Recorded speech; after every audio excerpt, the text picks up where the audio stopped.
우리 오늘 저희가 함께 읽은 히브리서 말씀은 유대인들을 대상으로 쓰여진 편지 글입니다. 유대인들 중에서도 특히 크리스찬인 유대인들을 향하여 쓰여진 편지입니다. 이 크리스찬 유대인들은 사실 아주 위대한 결정을 한 사람들입니다.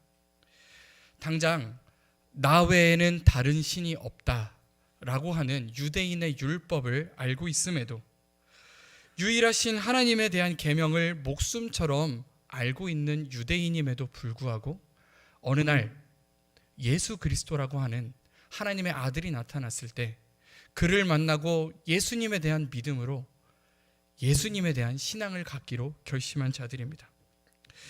어쩌면 그 당시 유대인들에게 있어서 예수님이라는 존재는 마치 오늘날 우리가 볼 때에 이단처럼 느껴졌을지도 모릅니다.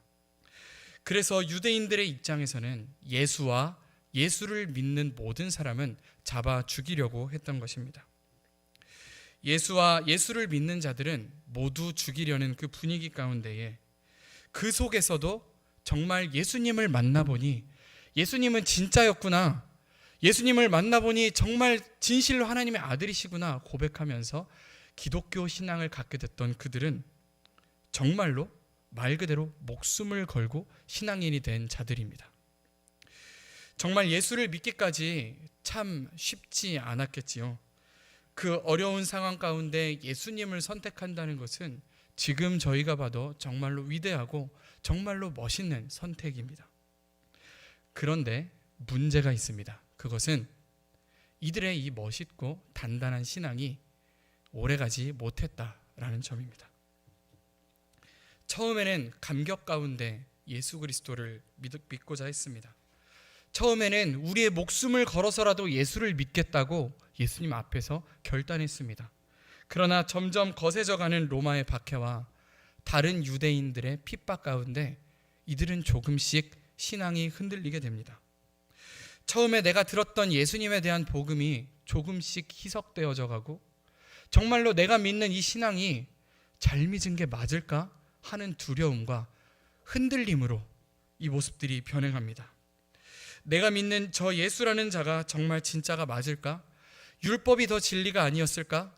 정말로 하나님 한 분만 계신 게 아닐까? 내가 무언가 잘못 믿기 시작한 것은 아닐까? 의구심이 그들의 마음속에 피어오르고 그들의 믿음은 흔들리기 시작합니다.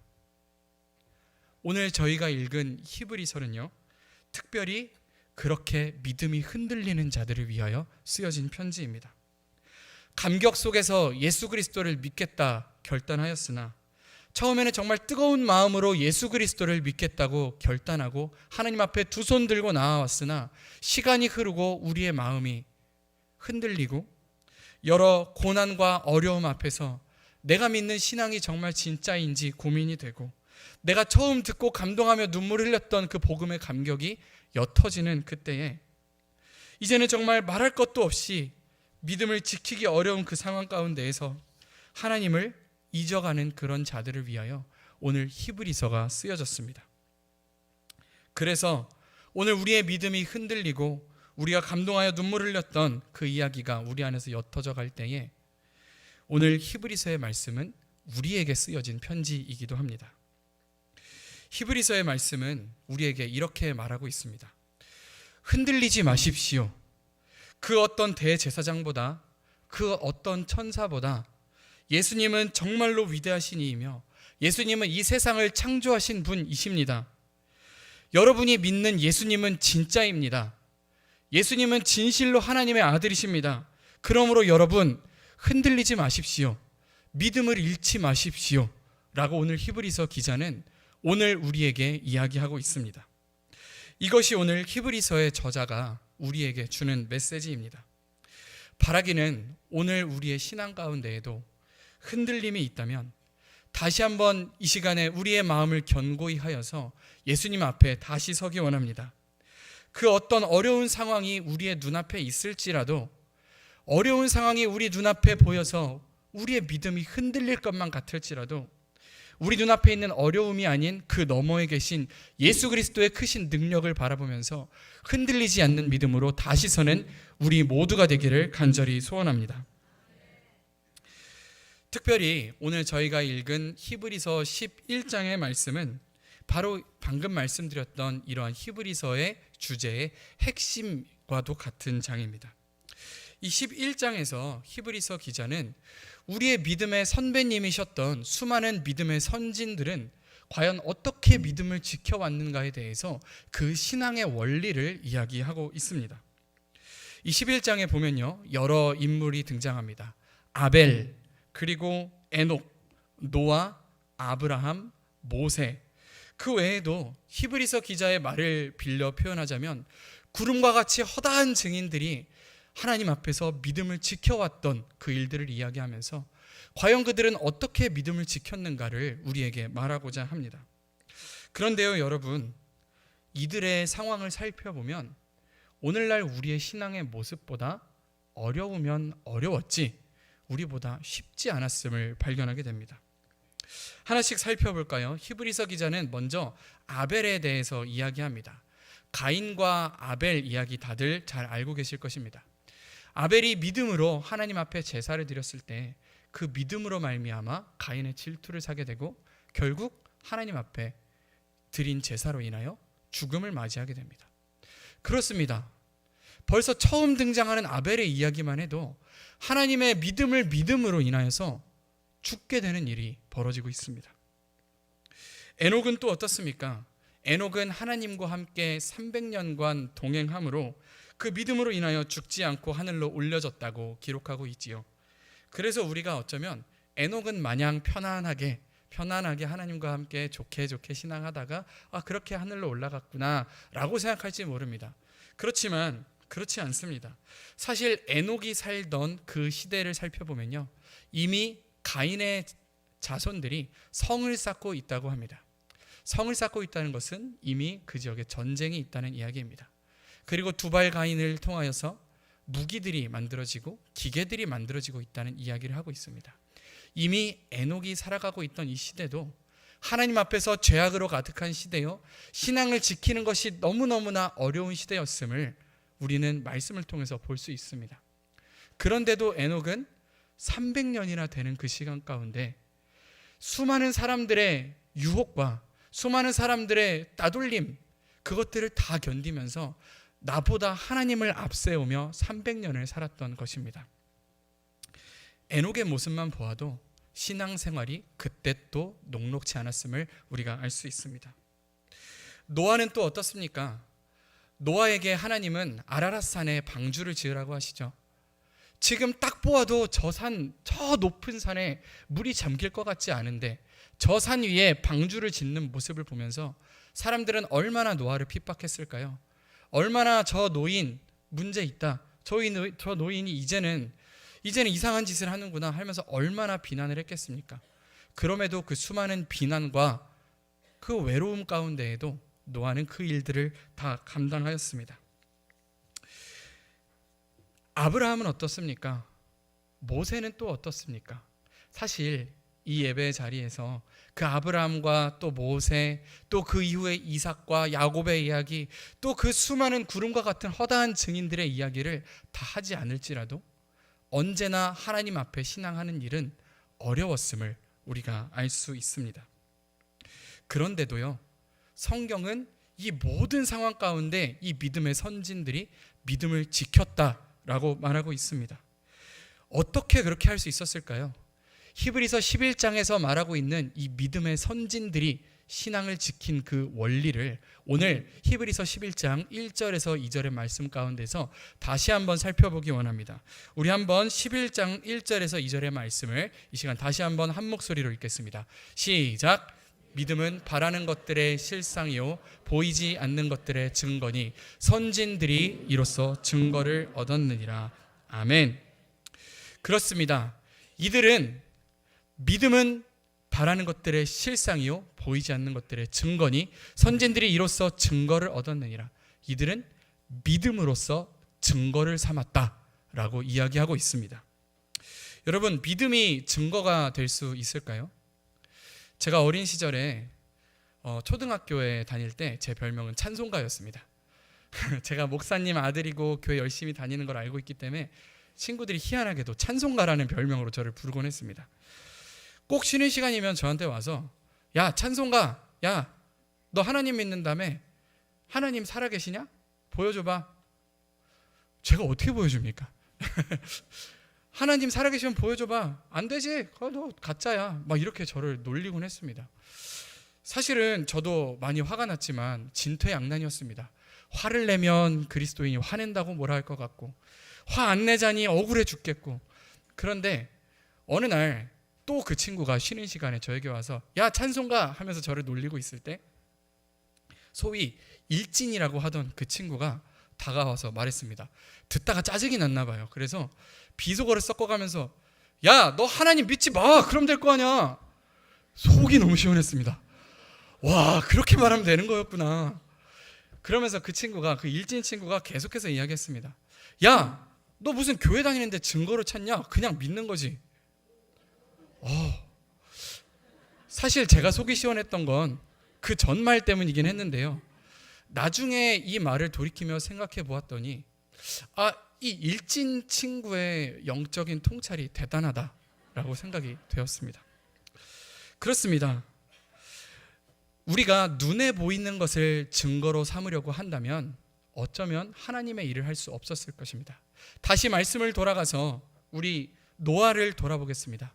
만약에 노아가 눈에 보이는 것을 증거로 삼았다면 하나님의 일을 할 수 있었을까요? 눈앞에 물 한 방울도 보이지 않고 저 산은 높기만 하고 사람들은 나를 비웃기만 하는데 저 아라랏산 높이에 눈에 보이는 증거를 찾았다면 그가 하나님의 일을 이룰 수 있었을까요? 아마 할 수 없었을 것입니다.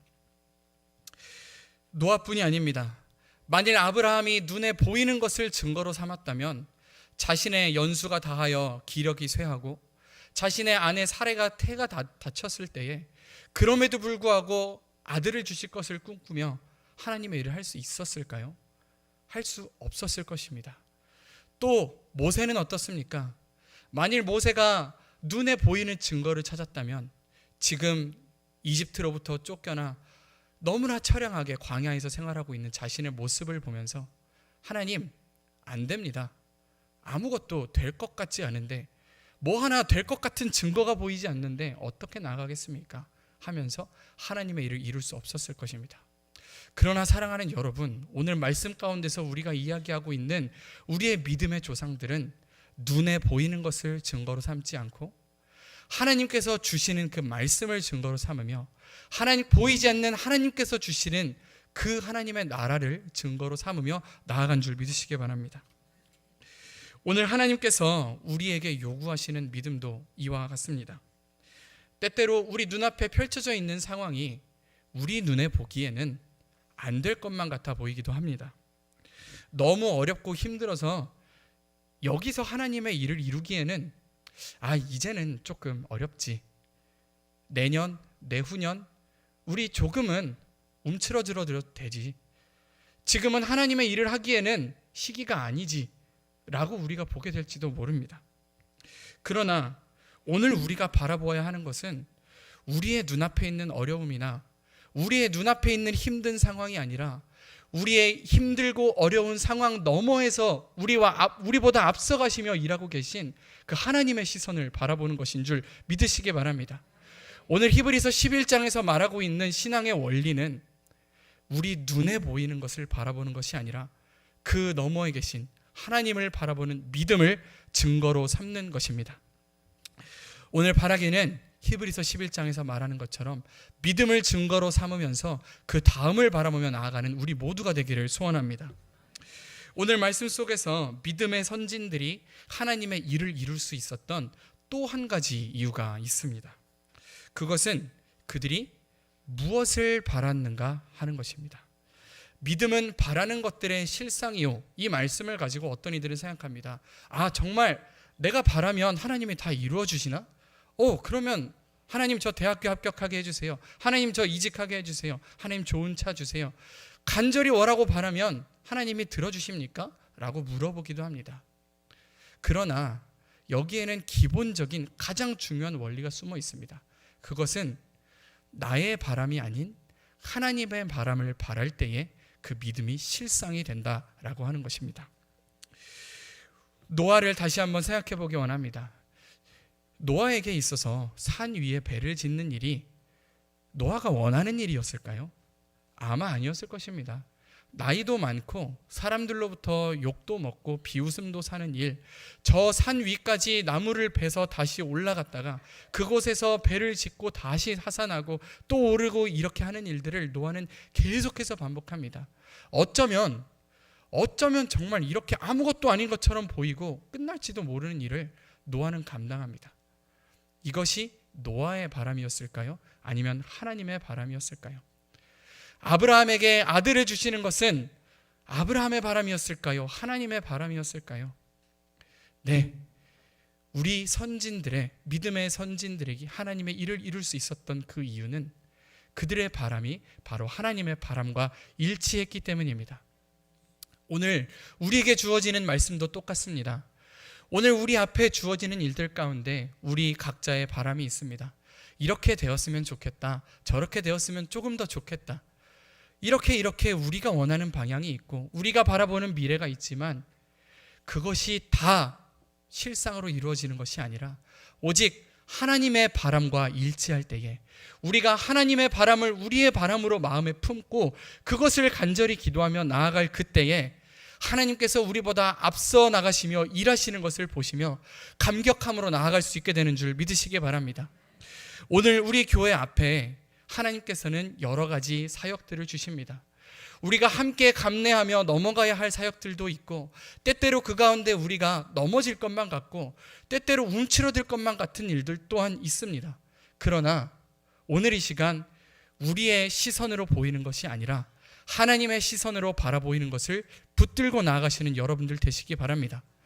또 하나님께서는 우리 보광중앙교회 다음 모습으로 무엇을 꿈꾸고 계시는가를, 그것을 꿈꾸며 하나님의 시선을 구하며 우리 교회 공동체가 한 시선으로 하나님을 바라보며 나아가게 될 줄 믿습니다. 그렇습니다. 오늘 히브리서 11장을 통하여 두 가지 신앙의 원리를 알게 되었습니다. 한 가지는 믿음을 증거 삼는다라고 하는 것입니다. 보이는 것을 증거 삼는 것이 아니라 우리의 믿음을 증거 삼는 것입니다. 또 한 가지는 하나님의 바람과 우리의 바람을 일치시킬 때에, 그때에 비로소 우리의 믿음이 실상이 된다라고 하는 원리입니다. 오늘 우리 가운데 주어진, 보광중앙교회 가운데 주어진 수많은 사명들을 우리 믿음으로 또 하나님의 바람을 일치시키며 나아갈 때 우리가 하나님 보시기에 아름답게 그 일을 감당할 수 있기를 원합니다. 우리 교회 학교에는 수많은 선생님들이 계십니다. 항상 예배 자리에서 아이들을 위하여 헌신하고 수고하시는데, 바라기는 우리 교회 학교 교사들과 아이들을 위해서 기도해 주시기 바랍니다. 2024년 이 한 해가 지나갔을 때에 우리의 연약함 속에서도 아까 찬양한 것처럼 주님, 우리는 연약하지만 연약한 우리를 통하여 하나님이 일하셨습니다 라고 감격으로 고백할 수 있는 그러한 교회 학교 될 수 있도록 많은 기도와 격려를 부탁드립니다. 그럴 때에 우리 교회 학교가 보광중앙교회의 마중물이 되어서 하나님께서 바라보시는 그 다음 모습으로 우리 교회 모두가 변해나갈 수 있는 그러한 역사가 이루어질 것을 함께 소망하며 나아가는 우리가 되기를 소원합니다. 제가 기도하겠습니다. 사랑이 많으신 하나님, 때때로 저희 눈앞에는 어려워 보이고 힘들어 보여서 하나님의 시선을 생각하지 않는 일들이 많이 있습니다. 그러나 하나님, 저희 교회에 주어진 하나님의 일들을 감당할 때에 우리 시선에 보이는 것이 아니라 하나님의 시선에 보이는 것으로 감당할 수 있게 하여 주시옵소서. 또 저희의 바람이 수많은 바람들이 있지만 하나님의 바람과 일치할 때에 우리의 믿음이 실상이 되는 것을 믿음으로 고백하며 나아가는, 또 하나님께서 앞서 나가시는 것을 감격으로 목도하며 고백하는 우리 모두가 될 수 있도록 인도하여 주시옵소서. 우리를 이끄실 예수님의 이름으로 기도드립니다. 아멘.